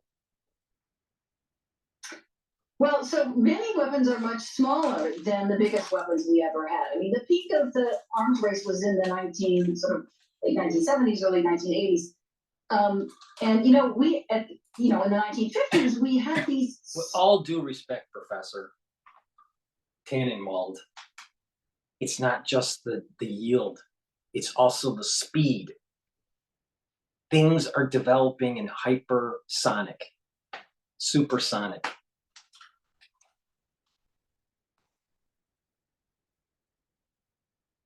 And then it's also autonomous. So there's a lot of layers to this. City busters, many, megaton city busters. We've moved much toward smaller weapons and more precise weapons, and the so-called tactical nuclear weapons we have are most of them are what's called dial-a-yield. So you can actually change the explosive power that they release, and some of this is like 0.3 of a kiloton. Hiroshima bomb was 15 kilotons. So we have smaller weapons than that. We also have bigger weapons than Hiroshima. So we have some of both. That's we have the big strategic weapons, and then we have these smaller so-called tactical nuclear weapons. So we have this mix. I do think that the U.S. military over the years has been guided in part by a sense that nuclear weapons are incredibly destructive, and if we could make them less destructive, they would help make deterrence more credible, right? The threat to destroy everything in sight is not a very credible threat, but if you could make the weapons less destructive, then your deterrence threat would be more credible. The irony here, or I think that when you lower the yield, there's an increased chance of using it.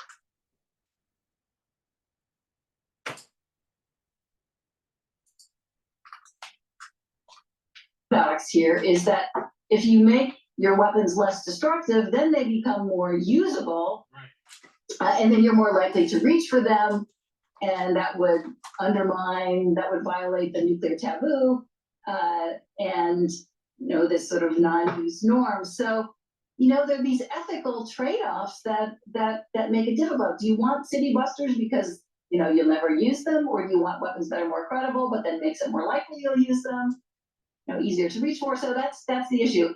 For Trump, I think if Trump did become the next president, I think he really has very little understanding of non-proliferation, of deterrence, of our alliance relationships. I think that he would just, engage in nothing bad about Biden. little there, Professor Tenenwald. And I don't know, but I'm sure Glenn won't push back. An all-out nuclear weapons buildup, I think he wouldn't care at all about any kind of nuclear restraints or arms control agreements. We know from some journalists who've written about him that he, in 2017, he kept talking about wanting to use a nuclear weapon on North Korea, and his plan was we would use a nuclear weapon on North Korea, what we would blame it on another country, and apparently he was not at all concerned about arguments that using a nuclear weapon would kill a lot of people. So, I worry very much about what will happen to the global nuclear order if Trump becomes president. No, Yeah, let's not worry about nuclear war. war. Let's not worry about nuclear war, Professor. When we have a brain dead president in the White House right now. No, let's not worry about that. See what I mean? These professors and these journalists, and it doesn't look like he's pushing back. Why, Glenn Greenwald? Why didn't you push back? You want to be an honest journalist? Why don't you bring up the dead brain president that we have named President Biden?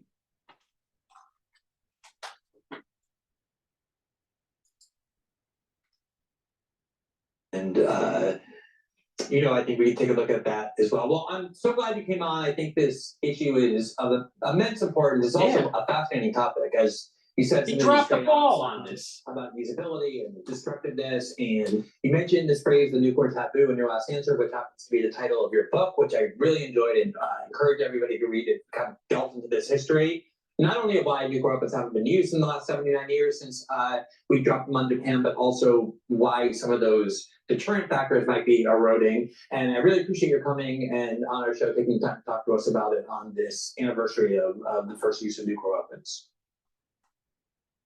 Thank you. All right, have a good evening. There is a collective psyche that's like going, wait, there's a lot of books that have been coming out about nuclear proliferation, nuclear war, and all this stuff. Why? It's almost like a signal, right? I don't know if it's on purpose or it's just some sort of subconscious collective thing that's going on, but something bad is coming. I feel something bad is coming. I don't know exactly what it is, but there's just a collective sense of doom, But the demonization of President Trump, I think, is the wrong way to do it. I mean, if you have a president that is mentally incapacitated, that we have right now, that means that we have a president that doesn't have all of his faculties to be able to navigate through crises that may lead to nuclear exchange. But she didn't bring that up. She didn't bring that up at all. It's demonization of Trump. And Glenn just let it just slide by. I don't know if he's a pro-Trumper or not, but he did not push back. He should have pushed back. It's like, well, wait a minute. Okay, I can concede that there may be concern from your perspective, Professor, with Trump, but don't you think that there's a problem with also brain dead Biden in the White House? Who's running the store? Who has the keys? I think that was poor journalism right there. It's amazing. It's just amazing, how stupid people are.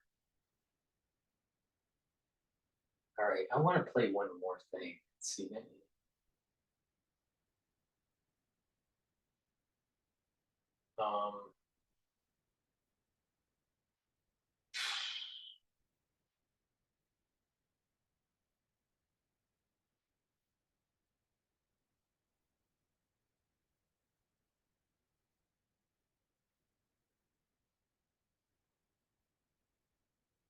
Yeah, let's see here.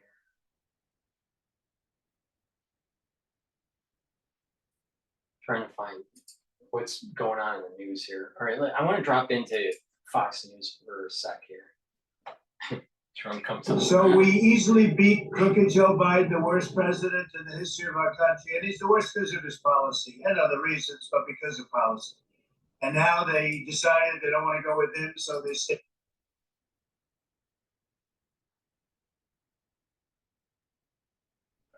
Come on. This working. There we go. Let's bring in retired four-star General General King. Before we do General King here, please go to my store, the-studio-reykjavik.com. Link is in the description of this video. Please get the Good Night Formula. You need this to get the 3 cycles of REM sleep a night, to be well rested. It's important to get good rest continuously. Why? Through deep sleep and REM cycles, you're going to consolidate memory, you're going to be well rested, and you're going to be detoxifying your body.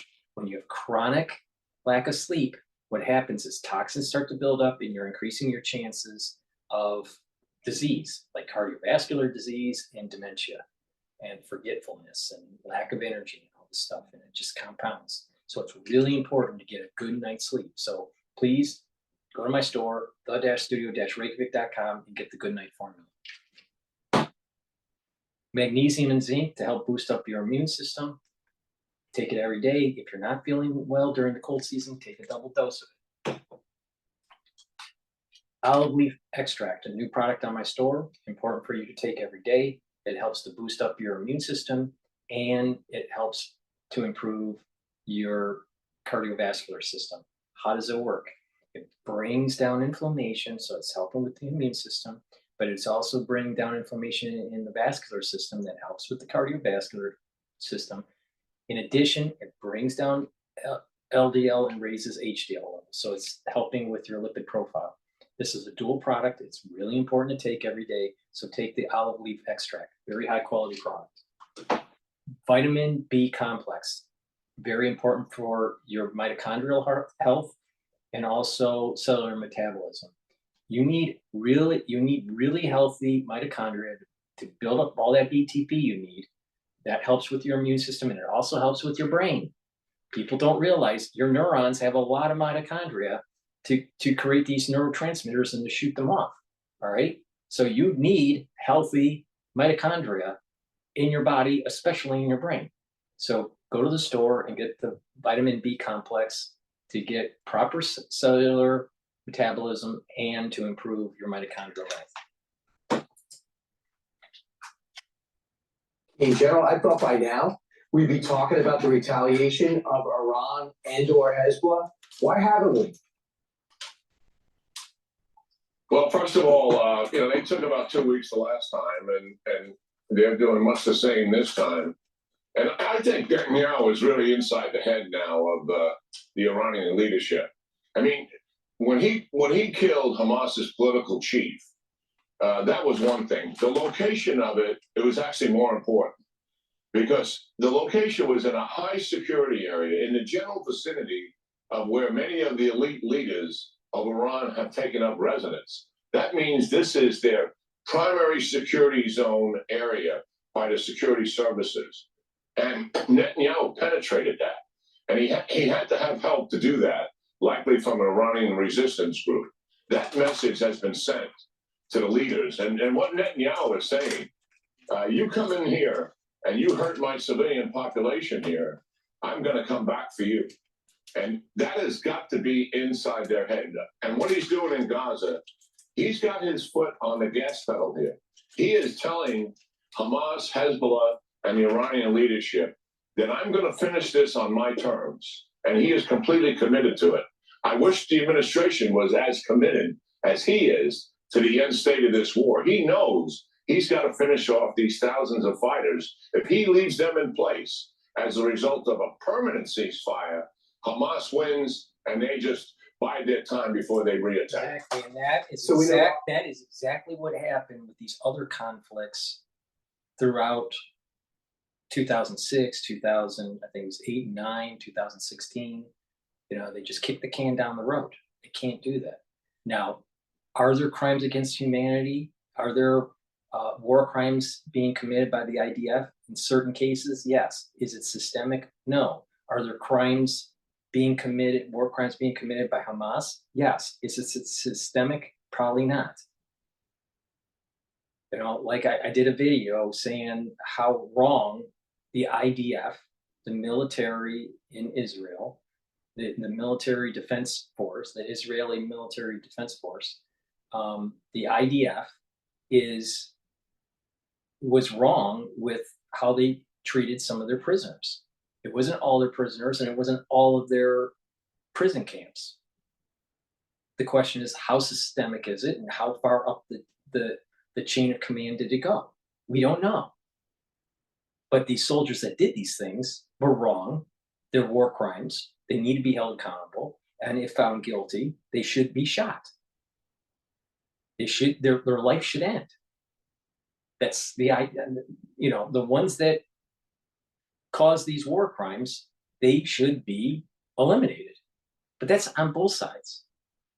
Not just the IDF war crimes, but also the Hamas war crimes. And the problem is that mainstream media is not shining a light. I haven't heard so much about I haven't heard General Keane say anything about the war, and maybe he has, I just haven't seen it.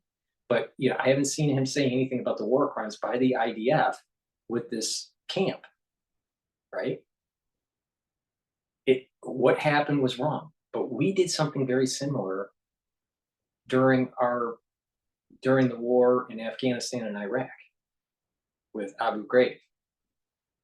So, you know, war crimes are wrong, and they need to be, these people that are doing it need to be held accountable, and they need to be executed. Now, you know, to say that there's war crimes by Netanyahu at a state level while he's, you know, trying to secure his country, I think it's the wrong policy. The same thing. I don't think it's the Hamas leader,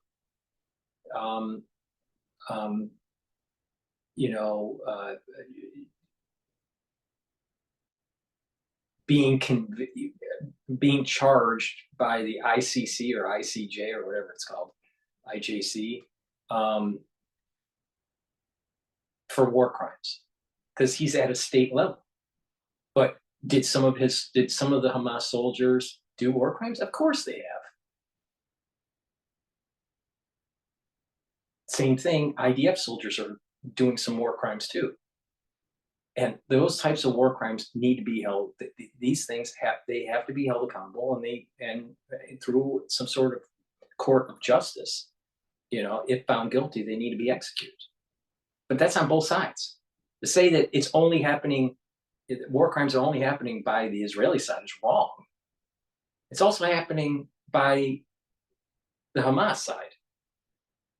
How much are the Palestinians involved? Most Palestinians are not involved in this. Some are. Some. It's not systemic. So the international community thinks all war is a war crime. That's wrong.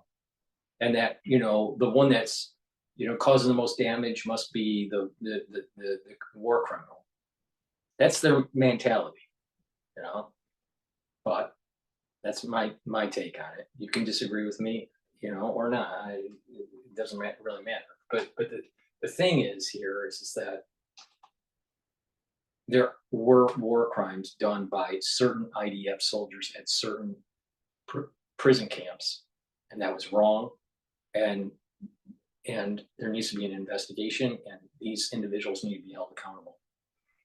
What adds to this is that there's a right wing that is promoting this kind of behavior, and that is wrong also. You know, it just. But again, war brings the worst out of mankind. All wars have this problem. All wars cause war crimes on all sides. No one's lily white in that regard. With that said, please go to my store, the-studio-reykjavik.com, and get the extra virgin olive oil C60. It's a very strong antioxidant. I also have it in avocado oil and also in MCT coconut oil. What you do is you take a teaspoon of this a day, and they'll soak up the free radicals that are in your cells, neutralize them, right? They'll neutralize those free radicals and it'll reduce the cellular stress. It'll increase your mitochondrial health and your ATP will increase. A lot of people don't realize that as we age, we build up more and more oxidative stress. If you take a very strong antioxidant every day, you're soaking up those free radicals and you're reducing the stress on the cell and you're slowing down the aging process. That's one major pillar on why you age. There's others, but that's one major pillar. So please go to my store, the-studio-reykjavik.com, and get the C60 either in avocado, coconut oil, or in extra virgin olive oil. It's a very strong antioxidant. Take it on an empty stomach for better absorption. If you're working out, take it before your workout and you'll recover quicker. Multivitamin, very important to take. This is an easy to digest multivitamin. Take this every day, add it to your daily routine. Get it from my store, the-studio-reykjavik.com. Why do you need to take a multivitamin? Multivitamins are cofactors for enzymatic activity. If you don't have the proper vitamins or a low concentration of them, then your cells won't perform as well. So it's really important, especially when you get older, to take a multivitamin. So please go to my store and get this multivitamin.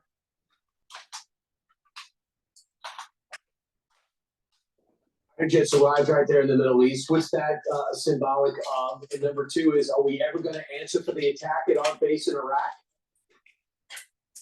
Well, you would have thought we would have answered by now. Yeah. But after all, we're wringing our hands about not wanting to escalate. We got dead brain Biden. Dead brain Biden in the White House.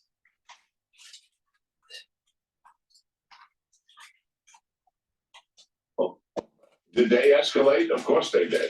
And that's where we have been. Much more on defense than we should be on offense. And hands off Iran in terms of U.S. direct attacks for sure, despite all of the requests being made by our military commanders. Likely not to happen here. But look, credit the administration here. We have got a very effective commander in charge of the U.S.-led coalition, General Cottrell, and they have given him additional resources to make certain that we're able to intercept as much as possible the Iranian attack by drones as well as missiles. So the F-22, that's a major interceptor for the U.S. The Brits, the French will likely be flying as well, the Jordanians, all of that coordinated by General Cottrell's headquarters, and also naval war combat ships with major interceptors on them have been added to the fray here. So the U.S.-led coalition will clearly play a role in Iran's retaliation attack, depending on the scale of it, certainly. General, people should understand how this ends has everything to do with if it starts up again. Everybody wants the hostages out, but if you leave Hamas intact, it's only going to be worse the next time. And if you read the Institute for the Study of War that you put out every day, it reveals what is really going on. General, thanks so much. Have a great weekend. Yeah, you guys do too. Thank you. I'm Steve Ducey. This one is about some ambush. Even the commercials just show how stupid Americans are. God, it's just amazing how everything is just so devolving. All right, so Authorities in this Ukraine's this video here just was published as I'm recording this on August 9th. Russian column purportedly ambushed in surprise Ukrainian incursion in Kursk region. Well, still not commenting. It's day 4 of an incursion into the Russian border province of Kursk. Russian social media is alight. The Reuters news agency confirming verification for images that show the destruction of an entire Russian column of 12 trucks ambushed in the Rilsky district of Kursk. Emmanuel Shaz reports from the Eastern Front in the town of Pokrovsk. With Russia declaring the federal state of emergency, we can see just how chaotic is the situation in Russia.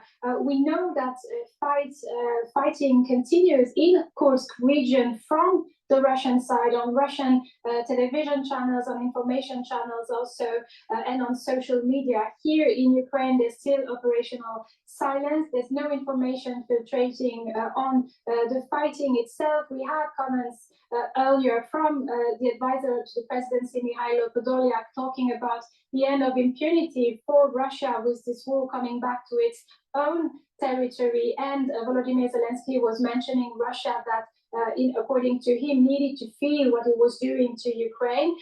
Strategically, we had mentioned earlier that one of the reasons for those incursions could be to try and force Russia to move troops from the Eastern Front towards Kursk region to respond to that Ukrainian incursion. I am presently in Pokrovsk. It's one of the cities that is most under pressure here near the front line, because this front line is coming closer every day, because Russia has thrown in a lot of troops in the Pokrovsk direction, because this is one of its main objectives in the west. Here, air red alerts continue, bombing continue. Just nearby in the city of Konstantinivka, earlier today, a supermarket was bombed. There's already scores of people who have been found injured. There's also many deaths. So here on the Eastern Front, we do not notice yet whether or not those incursions aimed at diverting the Russian army from the Eastern Front as one of its objectives. We do not note any difference. It is everyday war here in the eastern part of Ukraine. All right. Please go to my store, the-studio-reykjavik.com. The world's going to hell in a handbasket. We might even have nuclear war in a few days. Who knows? People might have cardiovascular problems. So please go to my store, the-studio-reykjavik.com, and get the omega-3. Why? Because it helps bring down your LDL, brings up your HDL, and improves your cardiovascular health. So please go to my store and get the omega-3. It also prevents the red blood cells from sticking, so it reduces clotting. Why is that important? Well, there's a lot of clotting problems since 2020. I've partnered up with Rainbow Herbals, and we've created these deodorant bars, these all-natural deodorant bars in citrus and in peppermint lavender tea tree. These are made from essential oils from the Himalayas. It has no aluminum, and it has no baking soda in it. So please go to the store. This is a dual product where you're using it as a deodorant, but slowly you're detoxifying your body. So it's really important to use every day. Get a couple bars for your household. It's for males and females. The-studio-reykjavik.com. And lastly, we have developed a skincare bar, right?